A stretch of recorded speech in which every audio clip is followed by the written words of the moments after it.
그 저기 계리사 시험을 2차까지 다 쳐보신 분 없나요? 쳐봤어요? 한 번 쳐봤어요? 어떤 걸 쳐봤나요? 그거 다 보험수리요. 연금 수리 안 됐어요? 네, 그거 왜 안 된 것 같아요? 저게 좀 많이 부족해요. 아직 이제 강의는 들었었어요? 네, 그럼 작년 거. 들었었어요? 들었는데 왜 안 됐지? 그럼 안 쳐보셨어요? 네? 2차 시험 쳐보셨어요? 아, 예, 쳐봤는데 예. 연금 수리 쳐보셨어요? 아니요, 다른 거 준비하다가 아, 원래 올해가 아니구나, 해가 지났는데, 작년 문제를 봤는데 그렇게 어렵지 않던데? 그럼 나머지 연금 수리를 다 처음 해보시는 거예요? 보험 수리는 다 해봤어요? 보험 수리는 다 해봤어요? 그럼 됐네.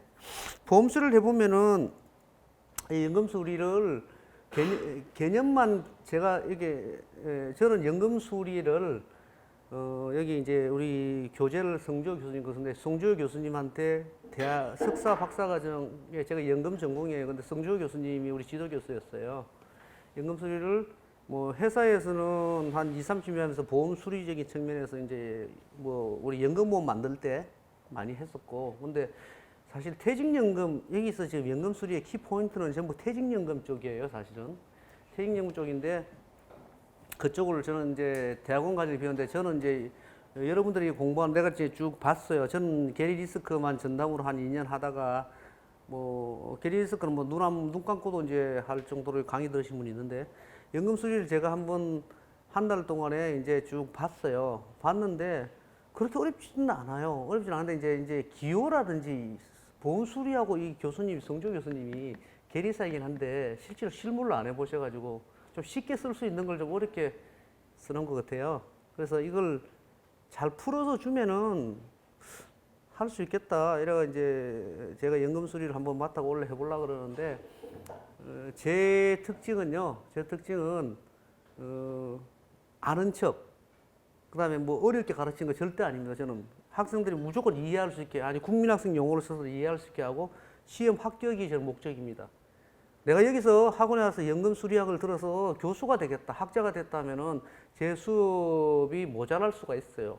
저는 근데 여러분 학자를 만들 생각 전혀 없어요. 합격을 만들 생각이거든요. 때문에 문제도 추려서 봐서 뭐 0.5%, 1% 이내로 시험이 나올 것 같으면 저는 가감 패스입니다. 왜 그러냐면 여러분 합격이 중요한 거예요. 물론 이제 교수님 되신 분이서가 내가 이거 꼭 필요하다 싶으면 개념을 얘기 드릴게. 혹시 나는 일로 공부를 계속 하겠다. 그럼 얘기를 해주세요. 그런 거고 이런 중심으로 이제 이런 중심으로 한 6주, 7주를 했더라고요. 저 한 7주 잡고 있는데 이런 중심으로 이 책을 쭉 하고 그다음에 문제풀이반이 또 뭐 있더라고요.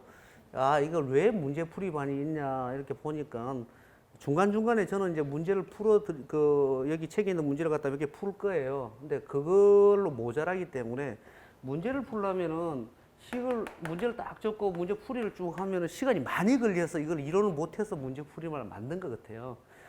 근데 이제 문제 풀이만은 여러분이 이제 알아서 공부를 하셔도 되고 아니면은 뭐 저는 이제 나중에 모의고사반만 하면 되지 않을까 했는데 문제 풀이반이 필요하면 학원하고 얘기해서 이제 문제 풀이반을 갖다가 초집중적으로 한번 해가지고 학교 여러분들은 뭐 다 학생들 아닌가요? 직장인이 있나요?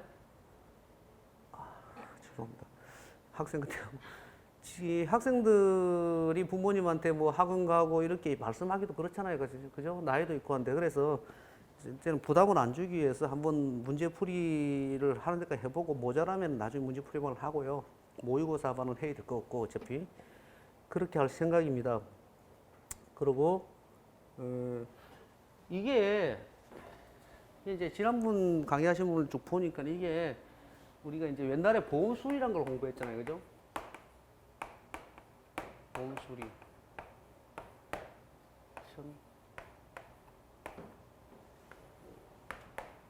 2014년부터 제도가 바뀌면서 이게 보험 수리에서 삐져져 나온 게 뭐 보험 수리 지금 있고 그 다음에 여기서 연금 수리가 나오고 뭐 금융공학 나오고 뭐 이 정도로 나오는데 여기 물론 뭐 여기서 뭘 그 계리 리스크 관리에서 뭐 실무에 이로 나오는 수학 문제 나오는데 요즘은 계리 리스크 계산 문제 안 나와요. 거의 안 나와요.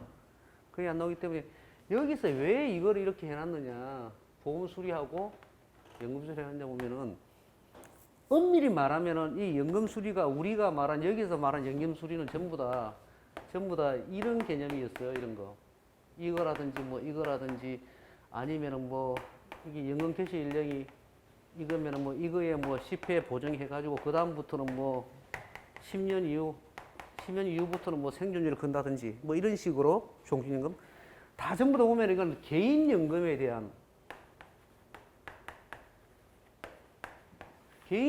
대한 개념을 갖다가 여기서 많이 했었어요. 실질적으로. 그럼 이게 왜 나눠주느냐?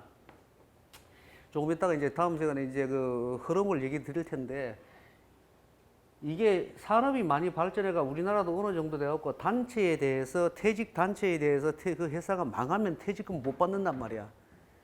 그러니까 여기서 이제 퇴직연금 수리가 퇴직연금 쪽으로 가면서 수리가 일로 가면서 이게 나눠진 거예요. 그럼 이게 왜 2014년이냐 이러면은 되게 재밌는 거는 2005년 12월에 이제 그 퇴직연금이 도입되면서 그다음에 건태법이 2011년인가? 2011년 좀 더 공하게 그럼 결국은 근로자 퇴직급여에 대해서 보장을 해주는 건태법이라 그래요. 건태법 그거가 그 법이 2011년에 만들어졌어요. 그러면 그 안에 건태법의 기본은 뭐냐? 회사가 망하면은 뭐 간에 수공업에 어디든 거기 다니면은 1년 지나면은 퇴직금을 줘라는 걸 법으로 해놨는데 망해버리면은 어떡하냐? 그럼 이걸 수급권을 보호해주면은 사회에 유치해야 되고 사회를 유치를 하려면은 사내에 가지고 있으면은 그냥 가지고 있으면 눈에 보이진 않잖아요. 이 사람이 누가 돈을 가지고 그 돈을 갖다가 여기서 퇴직급여 충당금, 퇴직급여 추계액이라고 여기 부채로 가지고 있겠냐? 이걸 다 쓸 거라고 사업하는데 그러면은 이걸 갖다 사회로 빼라. 사회로 빼면은 자 일단 여기서 이제 생각을 잘해야 돼요. 연금 수리 문제가 뭐가 나올지가 이 과목의 특징을 알면 공부하기 편해요. 그냥 무작정 뭐 책 외우고 뭐 여기 강의 듣고 필기하고 이거 의미 없습니다. 그러면 일로 가면은 그러면은 딱 우리가 딱 할 수 있게 이 개인 계약에 생각하는 거 뭐예요? 내가 보험료를 얼마 내지? 내가 안보험을 든다 쳐. 안보험 들면 내가 보험료를 얼마 내야 되지? 그게 궁금하잖아요. 그게 관심사잖아. 고객한테는. 내가 얼마를 내야 되지? 그럼 저쪽 회사는 얼마지? 근데 보험료는 어떻게 계산되었지? 얘들 진짜 보험료 제대로 계산한 게 맞아? 나는 건강체인데? 뭐 이런 게 있겠죠. 가정은 제대로 썼지? 그러면 이 사람은 이 사회로 예치하면서 어떤 문제가 생기냐면 이걸 수리적으로 돈을 얼마를 내면 맞는지 그걸 여기서는 부담금이라 그래요. 기여금이라 그러고 얼마를 내야 맞는지 그럼 그게 내가 맞는 게 그 수지 상등에서 제대로 했느냐 맞느냐 그 다음에 돈을 얼마를 내야 되느냐 부담금을 있고 그 다음에 이 부담금이 제대로 지켜졌느냐 그러니까 이 부담금을 내기 위해서는 너가 쌓아놓은 게 전년도에 쌓아놓은 게 얼마인데 이만큼 쌓아놨는데 T-1 쌓아놨는데 올해 딱 보니까네 원래 너가 계산해보니 너가 직원들이 현재 몇 명이야 몇 명이 늘었고 몇 명이 들어왔는데 이 사람들의 퇴직금을 계산해보니 이게 얼마가 차이가 나더라 플러스가 났다 그럼 관계가 없겠죠. 플러스 났는데 모자란다 그러면 모자라면 얼마를 갖다가 언제까지 내야 되느니 이걸 갖다 검정이라고 해요. 재정검정. 그러면은 결국은 뭐냐면 퇴직금을 어떻게 계산하느냐 어떻게 이걸 갖다가 퇴직부채라 그러는데 퇴직부채에 대해서 모자라면 어떡하느냐 남으면 어떡하냐 이런 거에 대해서 법적으로 어디 돼 있느냐 하면 건태법에 돼가 있어요. 그러면은 실제로 이 안에 있을 때는 내 맘대로 하지만 밖으로 갈 때는 수학적인 게 필요한 거예요. 그러면 여기서 얼마 주느냐 그럼 얼마 준 게 맞느냐 매년 얼마 준 게 맞느냐 모자랐을 때는 어떻게 해야 되느냐 여기에 대한 관련 근거 규정 법은 뭐냐 이게 키예요. 그럼 시험에 나올 수 있는 게 뻔한 거예요. 우리가 말하는 이거는 이제 퇴직 부채는 준비금이라 개인보험의 준비금인데 너가 준비금 제대로 쌓고 있어 없어? 준비금 안 쌓으면 어떻게 해야 돼? 그러면 준비금을 쌓기 위해서 올해 돈을 내야 될 거, 올해 보험료 이게 개인보험 평균보험료예요. 근데 이거는 매년 바뀌어요. 부담금은. 그래서 원래 내야 될 돈은 얼마야? 그게 다예요. 시험에 나오면 그게 나올 수밖에 없어요. 그게 퇴직연금 수리예요. 개인보험에 우리가 가지고 있던 보험 수리 공부하면 보험료 계산하라, 준비금 계산하라, 그 다음에 뭐, 준비금의 점화식, 팩클럽, 뭐 이런 식으로 나오잖아요. 똑같아요. 똑같은데, 단 여기서는 퇴직연금 부채로 바꿔가지고 그런 게 보험 수리 나오면은 연금 수리에서는 나올 수 있는 게 내가 관심자가 내가 얼마나 해야 돼? 제대로 냈어? 그거 검증해야 돼? 검증 누구 하고 어떤 법에 돼 있고? 그 다음에 되게 재밌는 것은 저기서는 보험 수리에서는 수지상등의 원칙이래 가지고 다 그냥 수입 지출 딱 맞게 돼 있는데 이거는 그게 아니고 쌓는 방법이 여러 가지가 있는 거예요. 여러 가지 단위 적립 방식이라든지 뭐 퇴직금 주계획 방식이라든지 여러 가지 방법이 있는 거예요. 그 법에 정한 게. 그런 기준만 잘 내가 관리를 해주면은 제가 항상 시험 강의를 할 때는 뭐냐면은 시험에 맥을 잡아가지고 기둥을 딱 세워라. 스코프를 딱 정해갖고 스코프를 딱 세워 이렇게 딱 줄을 세워보면 연금 수리에서는 제가 지금 얘기하고 있는 너무 빠른가? 말 빨라요? 신나게 하고 나면 나중에 못 알아들으면 곤란하잖아. 예, 시험에 어떤 게 나올지를 짚어보면은 내가 봤을 때는 이거는 자, 근태법. 어떤 법에 의해서 하느냐. 우리는 보험업법에 대해서 하잖아요. 업법과 계약법은 이미 시험 쳤잖아요. 이거는 근태법. 그 다음에 부담금을 어떻게 계산하고 이렇게 한 거는 연금 수리 쪽에서는 이거는 부담금, 두 개를 부담금을 얼마나 내야 되느냐. 그 다음 보험료 부분. 그 다음에 채무를, 연금 채무를 어떻게 해야 되느냐. 퇴직자산, 퇴직금요. 요거에 대해서, 그 다음 요거에 대해서 이 법이 안 지켜졌을 때 해야 될 부분. 네 가지 테마예요. 거기다 플러스 알파 여기 뭐냐면 그 약간의 수리적인 금리 계산이라든지 듀레이션이라든지 금융공학적인 요소. 그런 것들이 조금 들어가요. 그 다음에 나머지는 이론적인 거. 그게 다예요. 그러면 이런 6가지를 가지고서 하는 게 연금 수리다. 내 생각에 내가 한 달간 파악해 본 바는 그래요. 그러면 얘들한테 이제 문제를 쭉 흐름을 보니 어디서 가장 많이 나오느냐. 그런 부분에 대해서 이게 이제 저는 좀 감을 잡았어요. 여러분들 어떨지 모르겠는데. 그럼 나는 감 잡은 대로 내가 감 잡은 대로 여러분이 알기 쉽게 강의를 하는 게 내 목표잖아요. 그죠? 그렇게 할 거예요. 그렇게 할 거니까는 일단 연금 수리가 그런 과목이다. 결국은 알고 보면 보험 수리인데 거기서 수입 지출에 대한 부분을 갖다가 퇴직연금 쪽으로 옮겨 놓은 거다. 그게 법적 근거 근태법이다. 요 정도의 머리 개념을 가지고 있으면 돼요. 보험 수리 처음 하는 사람은 용어가 좀 헷갈릴 건데 용어를 설명해 드릴게요. 그러면 이제 우리가 여기서 주로 많이 다루는 게 퇴직연금인데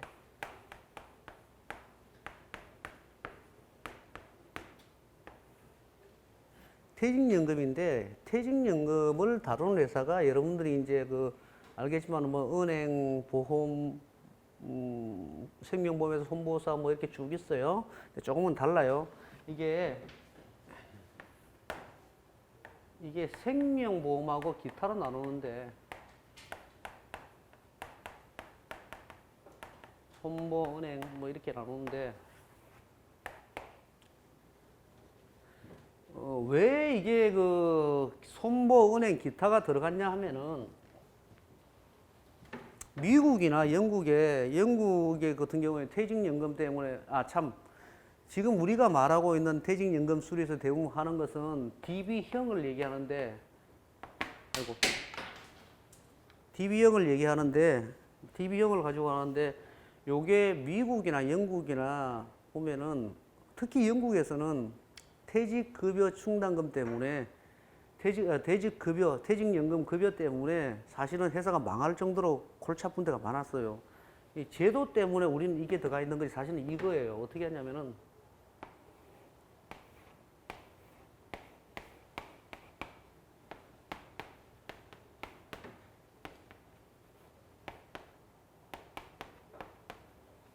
입사를 해갖고 이제 뭔지 모르겠지만 어떤 방법인지 모르겠지만 퇴직금이 이렇게 좀 쌓여갑니다. 그러면 이때 퇴직하는 시점에 우리가 연금보험에서는 이걸 갖다 어큐뮬레이션이니까 정리기간이라 배웠잖아요. 그죠? 이때부터는 이 쌓여있는 걸 갖다가 어떻게 뭐 퇴직 60세였다. 그럼 61세, 62세 어떻게 이걸 갖다가 나누어 주느냐의 문제거든.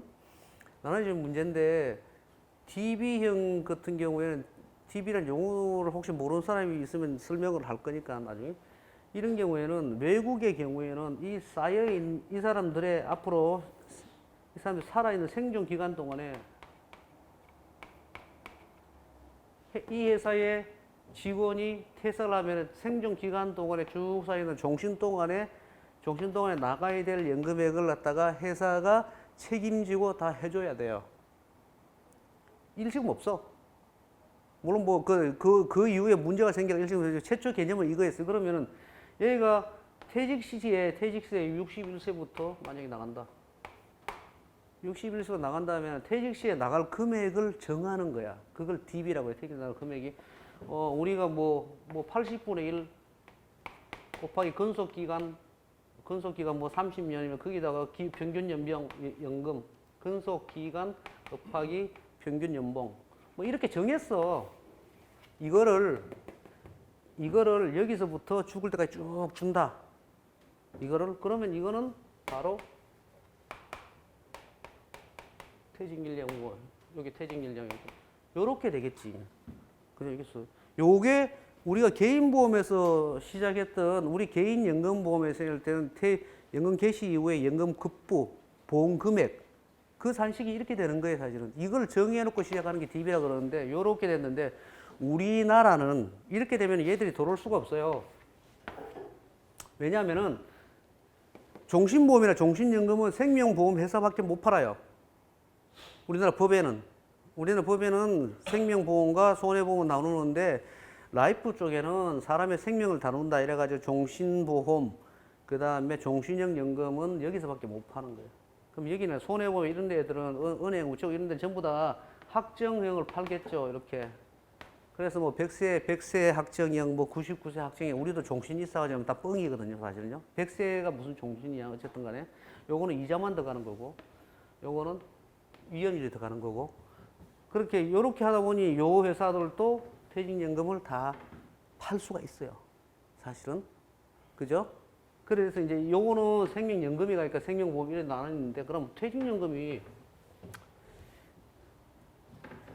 현재 제가 알기로 197조, 약 200조가 다 됐어요. 국민연금 한 600조 된다는데, 200조 다 됐는데, 이쪽이 무궁무진하게 우리나라 그래도 세계 경제 12위 대국이에요. 그리고 국민연금은 세계 4대 연금 중에 들어가 있어요. 600조거든. 엄청나죠, 그죠? 퇴직연금은 또 엄청나게 커질 텐데, 그럼 퇴직연금에 종사하는 사람들을 보면은 주로 이제 계리사들은 퇴직연금, 연금 부채 쪽에, 부채 검증 때문에 들어가 있는데, 이 사람들은 대다수가 전부 다 이제 은행이나 보험회사나 이런 데 다 들어가 있단 말이에요. 근데, 여러분들 이제 시험 합격하고, 뭐 저도 이제 얘기를 드리고 싶은 게 시험으로 합격하고 나면은 일단은 뭐 퇴직연금 계리사 뭐 이래갖고 뭐 은행, 우리 은행도 들어갈 수 있고 다 들어갈 수가 있는데 웬만하면 생명보험에서 손해보험에서 가라는 게 제가 추천이에요. 왜 그러냐면은 여기 이런 데 들어가면은 퇴직연금 사업부 고안에서만 왔다 갔다 해요. 별 할 일도 없어요. 우리나라는 퇴직연금을 갖다가 검증을 1년에 한 번씩, 그러니까 12월에 한 번 하는데, 그 사이에서는 뭐 분기별로 뭐 퇴직 단체 보고 이렇게 하겠지. 많이, 이거 영업은 딴 데서 하기 때문에 그 안에서 왔다 갔다 하는데, 실질적으로 여러분이 계리사 공부한 이유는 퇴직연금, 연금수리만 공부한 게 아니고, 재무관리도 하고, 다 한 이유가 여러분들이 다방면에서 일을 하고 싶어서 한 거잖아. 그래서 취업을 하시면은, 나중에 취업을 하시면, 이왕이면은 생보사, 손보사를 가세요. 거기에 CEO, CRO, CMO, CFO, 계리사가 많습니다. 근데 은행 갔다, 계리사가 CFO 없습니다. CRO 없습니다. 은행은 걔들의 리스크는 뭐냐면은, 바젤 2 이래가지고, BIS, BL 8%, 우리 보험회사로 말하면은, RBC 있잖아요. 150% 그거 지킨 쪽이 CRO 쪽이 있는 거고, 네, 퇴직연금은 아주 작아요. 한 분야 되는데 보험회사로 가세요. 일단은 가면은 제가 보험회사 가면은 이것도 한 분야지만은 다른 일도 많이 할 수 있어요. 그 대리님 그런 거다. 아 참 그러고 교재는 지금 여러분 다 쓰시는데 성주호 교수님 교재 그거 가지고 계시죠? 뭐 요거 나하고 똑같은 건데 나도 하면 요거 요걸로 할게. 요걸로 하고 뭐 제 사부님이라서 한 얘기가 아니고 성주호 교수는 우리나라의 연금에서는 뭐 거의 뭐 탑 클래스의 전문가입니다. 교수 전문가고 어쨌든 뭐 여러 가지 국민연금 정책이라든지 퇴직연금 분과위원회라든지 이런 거 전부 다 들어가고 계시기 때문에 시험 문제를 우리는 아까 내가 시험 합격이 목적이라 했는데 시험 문제를 이제 계리사에 뭐 이사고 하니까 그 성조 교수님 직접 들어가진 않겠지만은 그 밑에 연금금융을 전공하는 제자들이 많겠죠. 시험 들어오면 그 사람들이 당연히 성조 교수님 책을 보지 않을까요? 물론 뭐 여기서 나오는 거란 얘기도 없겠지만은 어쨌든 책은 요걸로 하고 그다음에 나머지의 기타 내가 한 장씩 두 장씩 나눠주는 게 있어요. 그거는 제가 한번 정리한 대로 나눠드릴게요. 시간마다. 그다음에 그러면은 책의 내용을 한번 설명을 해보면은 챕터 1이 어떤 게 되어 있느냐 보면은 이제 챕터 1이 보니까 연금 수리를 위한 연금 기초 이렇게 되어 있어요. 이제 연금 수리. 이건 연금 기초. 여기는 뭐 주저리 연금이 왜 중요한지 이런 얘기를 많이 적어놨어요. 많이 적어놨는데 키는 전부 다 뭐 오늘도 뭐 뉴스 나왔던데 우리나라에 65세 이상 연령이 이제 작년에 보니까 800만 명을 돌파했다. 뭐 15세, 그래서 64세, 15세 이하. 65세 이상 노인이 800만 명을 돌파했다. 15세 이하를 우리는 이제 중학교 3학년까지죠. 만 15세니까. 15세 이하까지를 갖다가 우리는 그러면 인구가 얼마 되느냐. 얘들이 훨씬 많더라. 얘들보다도 얘들이 훨씬 많더라. 그렇게 되는 거예요. 그러면은 뭐가 문제냐. 정부의 가장 큰 문제가 노후 세계에서 10번째로 잘 산다는 나라, 뭐 10번째보다 더 잘 살 수도 있어요. 제가 일본 가보니까 일본의 직장인들이 우리는 부채 빚을 내서 그렇나? 직장인들 우리보다 돈을 더 못 써요. 그 사케지 가가지고 딱 한잔하고 자기 먹은 거 딱 해갖고 내가 우리 친척이지 이제 근데 와이프 남편이죠 만났는데 자기 먹은 것만 계산하더라고. 그게 기본이래. 그래서 아이씨 뭐 이라고 계산을 했는데 그들이 생활하는 급여라든지 집값도 뭐 우리 강남이 더 비싸다며 일본보다. 근데 그들이 생활하는 것보다 우리가 더 잘 혜택을 누리는 것 같아요. 근데 이게 제일 문제인 거예요. 이게. 선진국의 노후에 뭐 어떻게 하느냐. 이렇게 많은 사람들이 있는데 다 60세에 다 나왔을 텐데 정부의 제일 고민이 그거예요. 그러면은 우리가 흔히 이런 얘기 하잖아요. 여기에 일장에 그런 얘기 좀 들어가 있어요. 이렇게 뭐 3층 보장 이래 가지고 뭐 국민연금, 퇴직연금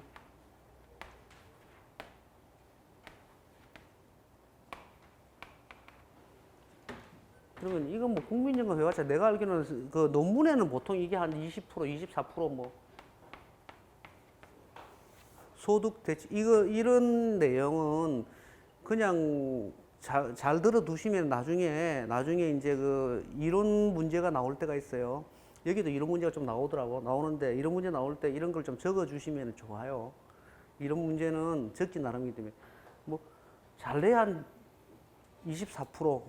제가 논문 쓸 때는 이거 17%밖에 안 나왔는데 뭐 24% 이게 뭐냐면 노후의 소득 대체율. 내가 퇴직 전의 소득에 대해서 이게 소득이 뒤에 노후 세대가 얼마나 소득이 대체가 되느냐. 국민연금은 뭐 20%밖에 안 된다. 그리고 퇴직연금은 해보니까 이거는 다 중간청산하고 없어. 우리나라 퇴직금이 법으로 정산할 수 없게 만든 데가 2011년 이후이기 때문에 없어요, 거의. 다 정산하고. 그러면 여기에 매달려야 되는데, 그러면 이것도 24%, 이건 없다 이러면은 보통 소득 대체율을 선진국에서 60에서 64로 보는데 60% 간다면은 나머지를 누가 책임져야 될까요? 정부가 책임져야 되는 거예요, 사실은. 정부가. 그래서 노령연금 올리고 막 이런 얘기 하잖아요. 근데 정부는 자꾸 이쪽으로 유도를 하고 싶은 거야. 유도를 하고 싶은 거야. 개인연금 좀 많이 들어라. 그래서 유도하고 싶어서 나온 게 세액공제를 주죠, 그죠? 소득공제를. 개인연금에 소득공제를 주는 거예요, 이게. 그 다음에 퇴직연금에 대해서 이것도 좀, 그러니까 퇴직연금에 대해서도 IMF에 대해서는 합쳐갖고, 둘이 합쳐갖고 800만 원 뭐 해서 소득경이 주잖아요. 그죠? 그게 이런 문제가 있는 거예요. 이걸로서는 안 되기 때문에. 이걸로 가지고는 자기가 생활하는데 안 되기 때문에 하는데 그런 내용을 좀 많이 하고 있어요. 근데 뭐 업계에 계시는 분 다 알겠지만은 모르니까네 이제 우리가 모르니까네 연금에 대해서 기본적으로 그 개인 연금에는 두 개가 있어요. 두 개가 있는 게 연금 저축이란 게 있고 요거는 이제 그 세제 적격이라는 표현을 쓰는데 세제 적격, 세제 비적격.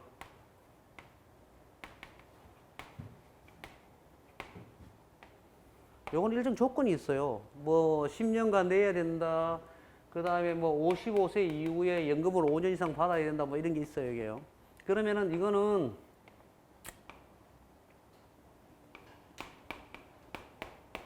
이거는 세금에 들이면 EET라는 개념을 써요. 면제, 익잼트, 면제 텍스. 익잼트 텍스. 발음은 별로 안 좋지만은 어쨌든 이건 무슨 얘기냐면은 연금 개시하기 전에 여안에서는 그러니까 돈을 내므로 해서 돈을 냈을 때 그거에 대해서 투자 수익에 이자가 붙잖아요.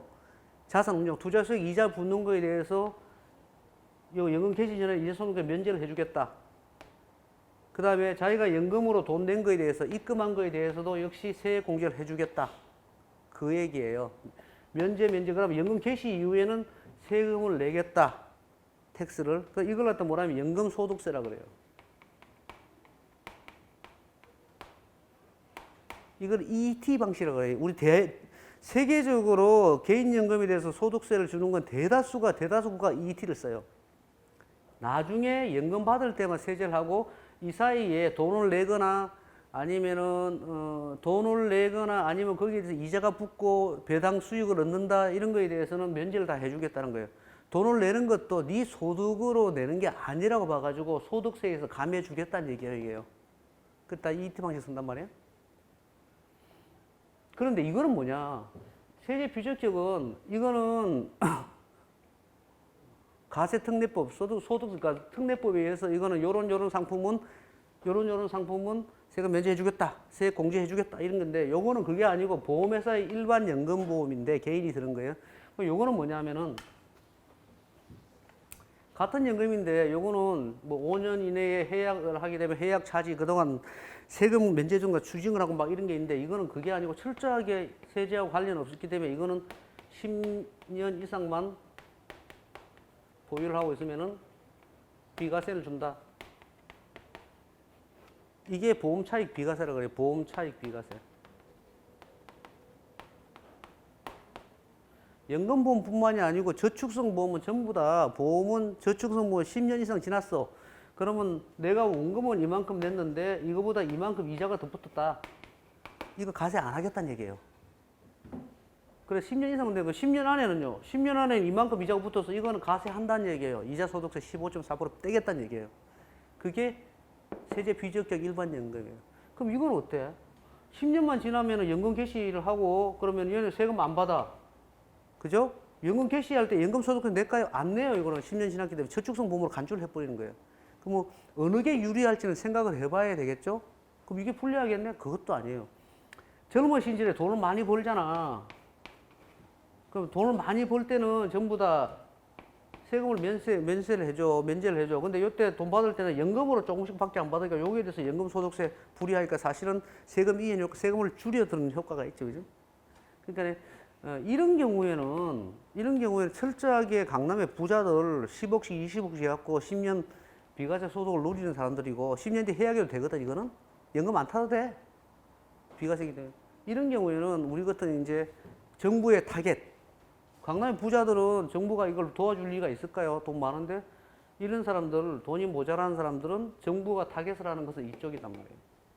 그래서 최고점에는 저게 그 소득 공제였어요. 왕창 다 빼줬어. 400만이 다 빼줬는데 그게 얼마 전에 바뀌었죠. 세액 공제로. 낸 돈에 지금 왜 바뀌었냐면 세액 공제를 내게 되면은 그 많이 가입한 사람들, 그러니까 고액으로 가입한 사람들은 고액으로 가입한 사람은 세액 공제를 하면 유리할 거지만 안 그래요. 불리해요. 그 때문에 이런 문제 때문에 그래요. 실제로 이게 필요한 사람들이 누구냐 이거지. 아니 지금 뭐 일장에 그런 얘기가 나옵니다. 결국은 이렇게 한 이유가 뭐냐면 정부가 말하는 것은 수급권을 보호하고 싶다. 연금이란 걸 열심히 키워서 국민들이 다 노후에 잘 살게 하고 싶은데 어떤 놈이 회사가 망해갖고 이걸 다 싹 가져가 버리면은 회사도 연금 퇴직금 추계에 우리가 미안하지만 다 썼어요. 이런 걸 없애게 하겠다. 이게 이제 정부의 이제 수급권, 연금 수급권을 목적으로 하겠다. 뭐 이런 게 중요하다. 이런 내용이 쭉 나와 있어요, 사실은. 두 번째는 챕터 2는 연금 수리 개간이라는 단어인데 그거는 뭐 연금 수리에 대한 기본 뭐 기호라든지 뭐 이런 게 쭉 나와 있고 3번에 이제 연금 재정 나오는데 연금 재정이라는 표현이 나오는데 연금 재정이라는 얘기는 돈을 얼마를 내겠느냐, 얼마를 쌓겠느냐 이거예요. 그런데 요거는 뭐 연금 재정에 대해서 돈을 어떻게 얼마를 쌓느냐 이걸 어떻게 쌓느냐 이거에 대한 공부를 하는 거고 챕터 4는 연금 재정 이론이 나오는데 연금 재정 이론.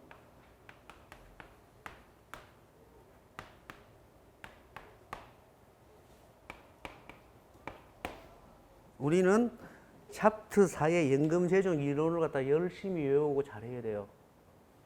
이게 왜 그러냐면 이거는 이런 원은 퇴직연금에 대한 거야. 퇴직연금에 대한 건데 퇴직연금에 대한 계산 문제의 대부분이 챕터 4 하고 챕터 5. 여기서 챕터 5는 계리적 손익, 뭐 보험 수리적 손익 이런 게 나오는데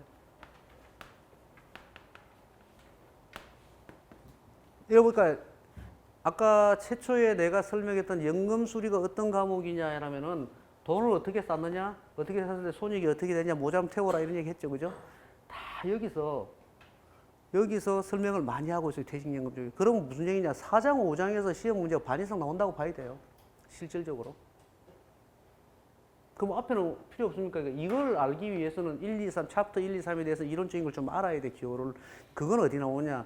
뭐 원래도 보니까 그렇게 나왔던데 그건 어디 나오냐면 그거는 이론 문제에서 나와요. 앞에 이론이 뭐 한 10%, 15% 많이 뭐 20% 나온 적도 있는데 이론 문제에 점화하고 있어요. 그렇기 때문에 1, 2, 3에 또 무시할 수는 없고 1, 2, 3에서 뭐 밑줄 긋고 볼 거는 봐야 되고 요거는 우리가 집중적으로 공부를 해야 됩니다. 문제 풀이 계산 문제 이게 나옵니다. 그다음 챕터 6이 나오는데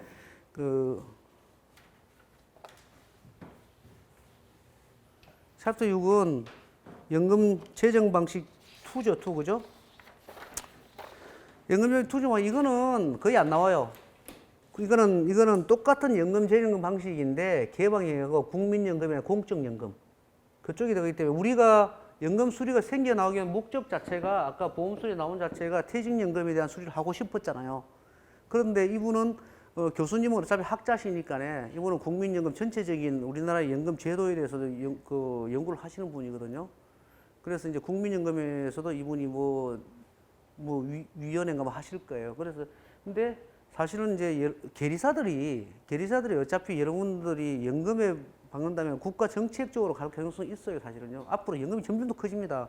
커지고 미국, 일본에 인구 장관이 있다잖아요. 연금을 모르면 안 된단 말이에요. 그런 나와 있는데 챕터 6은 보니까 시험 문제 거의 안 나와요. 그래서 시험 문제 안 나오더라도 우리는 내용만 알고 가면 될 것 같아요. 혹시 뭐 안 나오는데 나올 수도 있잖아요. 그죠? 내용을 알고 가는데 내가 정말 바쁘다. 시험 칠 때. 정말 바쁘다. 이러면 4장, 5장, 뭐 3장까지 해갖고 3, 4호를 갖다 집중적으로 문제를 보면 될 겁니다. 우리가 합격은 60점 넘으면 되는데 약간 좀 불안하니까네. 60점이라도 한 70점까지는 적어놔야지 감점단에도 합격하니까네. 그러니까네 급하면은 3, 4, 5를 집중적으로 보자. 그 다음에 제 유인물을 좀 드리는 거 이거 있잖아요. 그 공부를 어떻게 할 것인가 뭐 이거 있잖아요. 여기 한번 보시면은 여기 뭐 앞에 뭐 쭉 이러는데 뭐 시험 개요는 설명드리고 뒤에 한번 볼게요. 뒤에 기출 문제 유형 분석을 한번 보시면은 자 2010 최근 3년 한번 볼게요. 2017, 18, 19를 보면은 여기 연금 수리 개념, 계리 절차, 기초 수식 해놨잖아요. 보면은 뭐 17년도부터 한 문제, 두 문제, 이거는 뭐 밑에하고 연관되지만 어쨌든 뭐 두 문제 내지 세 문제라면은 이론적인 것도 조금 나온다는 얘기거든요. 근데 이걸 왜 그랬느냐? 제 느낌에는 시험은 전략입니다. 전략적 공부해야 돼요. 제 느낌에는 2017년인가? 2017년까지고 2018년?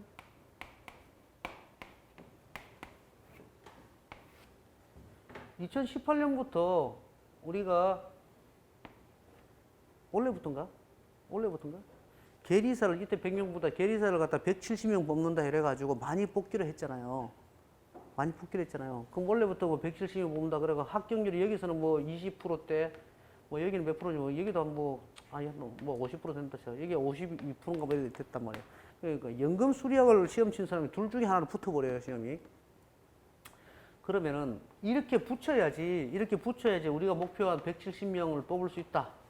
그래 2022년까지 IFR에서 도입될 때가 한 500명을 목표로 하자. 그러면은 우리가 아무리 수학과를 나왔다 손 치더라도 합격률 높이는 방법은 뭐예요? 교수님 점수를 주려면은 이론 문제를 내갖고 어쨌든 이론 조금이라도 적으면 1점이라도 줄 거 아니야. 그런 역량이 있는 것도 2018, 19에 이론 문제가 좀 더 가는 이유가 문제를 쉽게 내기 위해서 점수를 주기 위해서 그런 제 생각입니다. 철저히 내 생각이에요. 그래서 내년에도 만약에 이를 뽑는다면은 내년에도 아마 옆에 그냥 기본적인 개념 그걸 아는 게 한두 문제는 꼭 나오지 않을까 싶어요. 계산 문제가.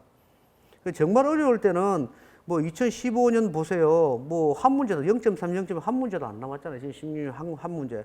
나머지 전부 계산 문제단 말이야, 이게. 2015년도 보면은. 그래서 아마 결국은 공부를 하는 방법을 개념을 확실하게 좀 지켜놓고 그 다음에 계산 문제를 열심히 풀어보자. 근데 계산 문제를 그냥 막 풀어갖고 될 게 아니고 딱 봤을 때 묻는 문제가 어디 들어가 있느냐. 아, 이거 부담금은 어떤 방법이 있지? 연금 계리는 어떤 방법이 있지? 이렇게 하고 그 안에 딱 들어가 있으면은 그때부터는 어떻게 보면 이게 우리 근해 공식을 해야 돼. 2차 공식하고 똑같아요. 어떤 방법에 들어가 있느냐 이 문제가 이걸 알아내는 게 중요해요. 그 다음부터는 두렵지 않아요. 그거를 알기까지는 저도 물론 알아가는 과정이고 근데 내가 쭉 봤을 때는 보험 수리보다는 연금 수리가 그래도 좀 공부하기 쉽겠네 이런 내 느낌이 들었어요. 제 생각에. 물론 내가 대학원 과정에서 이걸 배워서 그런지 모르겠는데 아마 여러분도 해보시면 그럴 거예요. 뭐 용어가 좀 어렵겠다 이런 생각만 들어요. 그냥. 그 다음에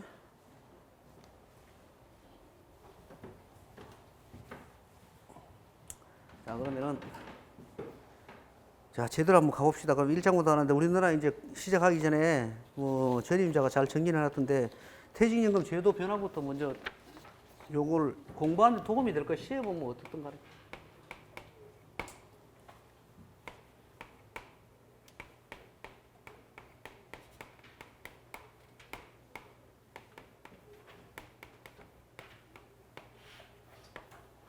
(1953년도에) 근로기준법을 갖다가 제정을 했어요. 전쟁 끝나고 얼마 안 돼가지고. 그런데 이게 퇴직금 제도를 도입을 했죠. 이게 퇴직금 제도, 이때 퇴직금 제도는 우리가 말하는 퇴직연금이 아니에요. 뭐 퇴직금을 줘라, 뭐 이 정도고 이걸 갖다가 근데 이걸 뭐 법적으로 뭐 어떻게 해라 이게 된 게 아니고 이걸 갖다가 법적으로 강제로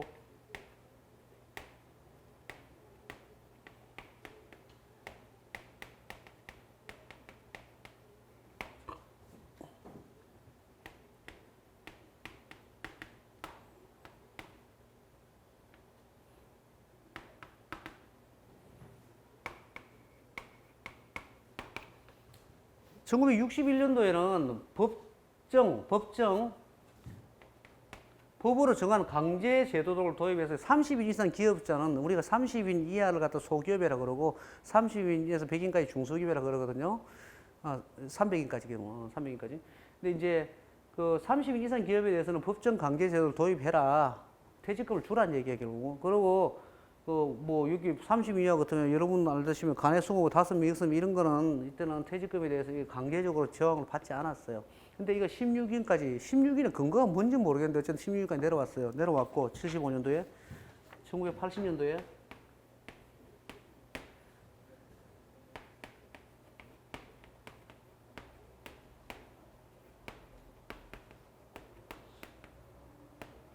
퇴직금 제도를 갖다가 정식적으로 설정을 했는데 정식 설정 그러면 이거는 퇴직금 제도 설정했는데 여기서 뭘 했냐면은 기업 내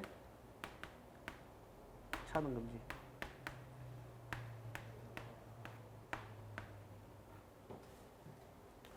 퇴직금을 주라고 했는데 이런 경우에는 뭐냐 하면은 퇴직금을 갖다가 지금은 뭐 근태법에 30일, 1년 근무하면 30일 이상 한 달 주려 했는데 요때는 개별적으로 계약하기 나름이에요.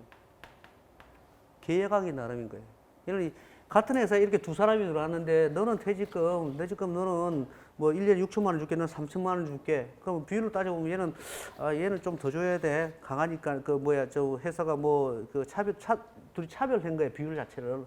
근데 그게 아니고 기업 내에서는 차등을 금지해라. 이런 게 80년도에 들어갔다는 얘기죠. 그 다음에 87년도에 10인 이상 기업으로 10인 이상 기업으로 적용을 확대됐고, 그 다음에 89년도에 5인 이상 기업으로 적용을 확대.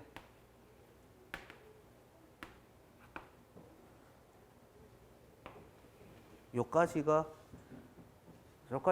나라가 어떻게 보면은 우리가 올림픽을 88년도 했는데 올림픽 전까지 보면은 나라가 퇴직금에 대해서 신경 쓸 여력이 없었다고 봐야 돼요. 법으로 다 하라는 게 아니야. 그냥 뭐 이런 거 설정해놓고 안 주면 그만이고 망하면 그만이고 사회에 예치하라는 얘기도 없어요. 이렇게 하라고만 했는데 그러면 그래 우리는 지금 근무하는 사람들에 대해서 퇴직금 다 쌓고 있어? 그거 어떻게 증명을 해? 우리나라에 사내 유치를 했는데 이까지는 사실은 관심을 못 쏟았다는 얘기 되는 거예요. 그리고 88년 이후에 여러분들은 88년 이후 세대겠지만은 이후에 저는 88년도 이후에 내가 군대 갔다 와서 졸업할 때쯤 됐네요. 근데 왜냐면 엄청나게 바뀝니다. 모든 제도가 바뀌어요. OECD 가입부터 해가지고 엄청나게 바뀌는데 이게 97년도에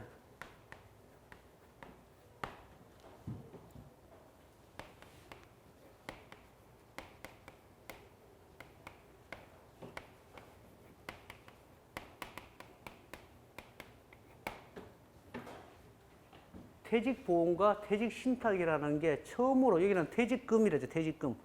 그게 아니고 퇴직보험과 퇴직신탁이라는 게 처음으로 도입이 됐어요, 제도가.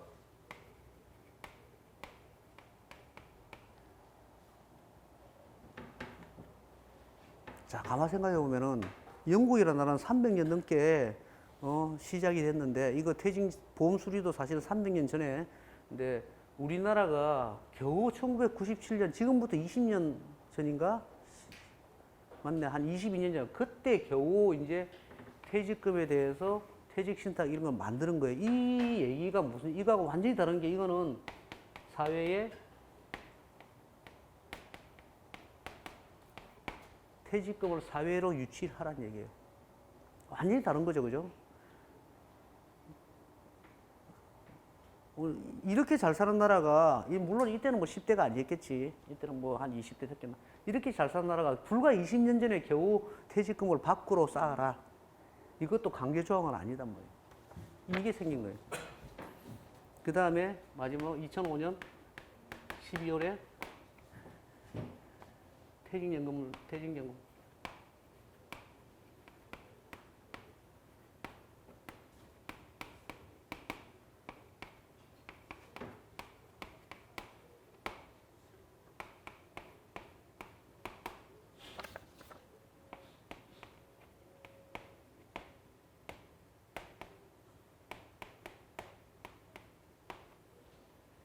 2005년 12월에 와가지고 퇴직연금 제도를 도입해서 이걸 도입했지만은 다 전부 다 일시금으로 왕창 정산해보고 써버리니까 이걸 갖다가 연금으로 줘라. 연금으로 주고서 근데 그래도 일시금 선택은 가능하다 퇴직 시점에. 이게 2005년 12월에 됐어요. 이때부터 시작된 퇴직연금이 물론 이걸 갖다가 의무적으로 다 하는 게 아니야. 내가 퇴직연금 제도 나는 안 할래, 설정 안 할래, 맨날 퇴직금 제도 갈래면 갈 수 있어요. 요때부터 시작된 퇴직금이 지금 한 200조가 된 거예요, 퇴직연금이. 실제로 이게 통계로. 그 다음에 마지막으로 이게 2010년도에 근태법, 근로자 퇴직급여보장법.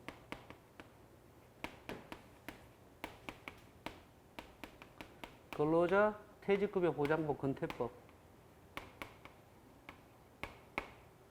제정을 했는데 요거는 몰라도 됩니다. 요런 게 있었다는 게 머리에 들어가고 이건 몰라도 되는데 여기서부터 어딘가 써먹을 때가 있을 거예요. 써먹을 때이기 때문에 2097년, 2005년, 2010년 요 세 개만 하면 되는데 근로자 퇴직급여 보장법 안에는 여기 내용이 이제 요거는 좀 아는 게 좋아요. 퇴직금 중단 정산 금지.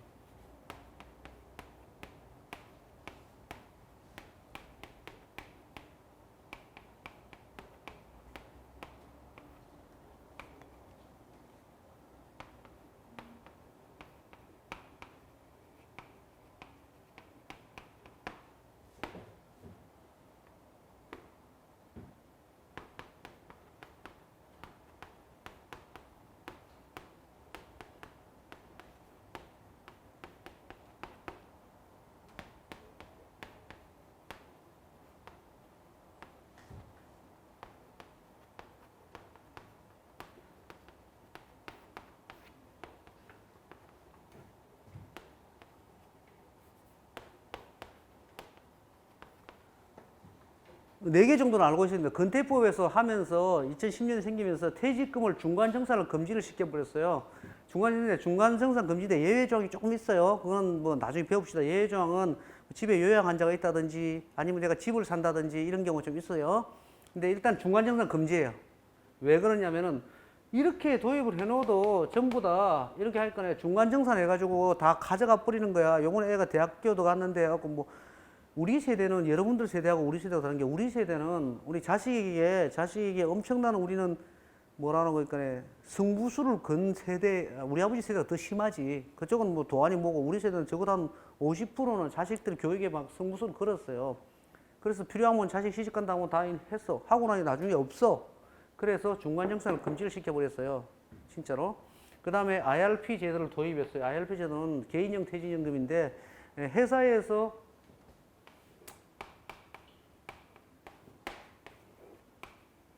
퇴직연금 회사, 여기에 근로자. 회사에서 이렇게 이제 퇴직연금 회사에 계속 이제 돈을 쌓아두면 얘가 연금을 이렇게 줘. 얘가 나중에 얘가 이제 근로자가 나가면 연금을 주는데 이 연금으로 혹시 모자라면은 여기서 본인이 또 개별적으로 퇴직연금을 들 수가 있어요. 그걸 뭐 조건을 좀 완화시키는데 그것도 역시 세제 혜택을 줘요. 이런 걸 도입했고, 그 다음에 신설사업장. 이 법 이후에 나온 새로 사업을 만들어 가지고 시작하는 사업장은 이거 무조건 들어라. 의무화 시켰고, 그 다음에 DB 제도. 아까 이제 우리가 퇴직연금 얘기하는 게 DC와 DB가 있는데, DB 제도에서는 적립금이라든지 관리 이런 걸 갖다가 뭐 3년마다 평가하라, 평가하면 얼마 쌓아라, 뭐 그 다음에 모자라는 돈에 대해서 어떻게 할지 계획서 내라 이런 걸 다 여기서 정한 거예요. 관리 감독을 강화했다. 그 네 가지 정도는 근태법에서 그런 걸 얘기를 했다는 걸 알고 계시면 돼요.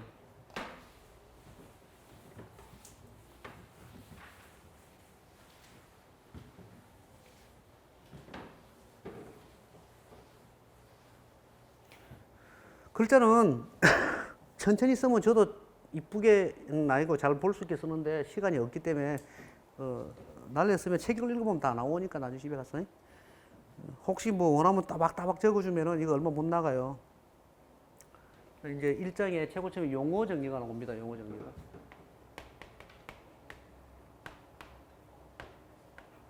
용어 정리가 나오는데 첫째는 펜션이라는 게 나오고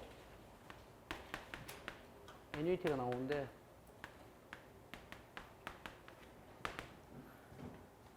펜션은 기본적으로 소득이 상실됐을 때, 소득 상실 시 일정 금액을 내는 어떤 연금급여, 소득 상실 시 일정 금액을 받는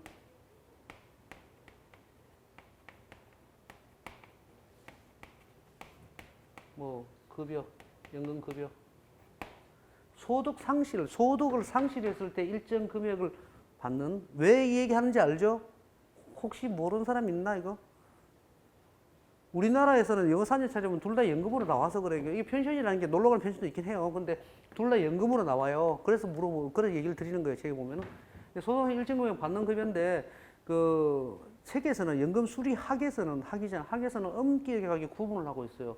이거는 펜션은 소득이 상실됐을 때 나가는 금액이다. 일정 금액 받는 급여다. 이러면은 우리가 이건 주로 공적연금 쪽에 국민연금, 또 뭐가 있죠? 퇴직연금, 뭐 이런 거 할까? 뭐 이런 것들 어떤 뭐라 그래야 되나? 이거는 어떤 제도에 가까워요. 제도.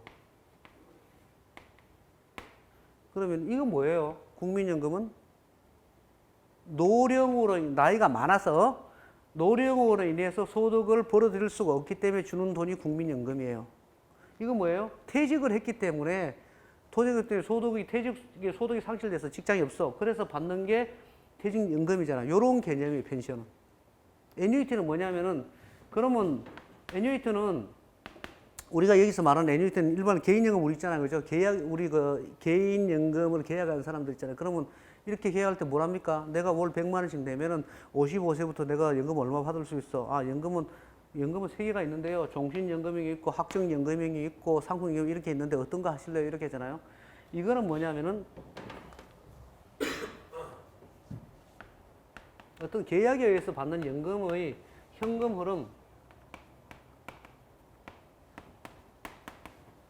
흐름이라고 방법이 책에 뭐라 표현했는지 모르겠는데, 연금 지급하는 현금 흐름의 방법, 뭐 방식 이런 방법이라 합시다. 방법.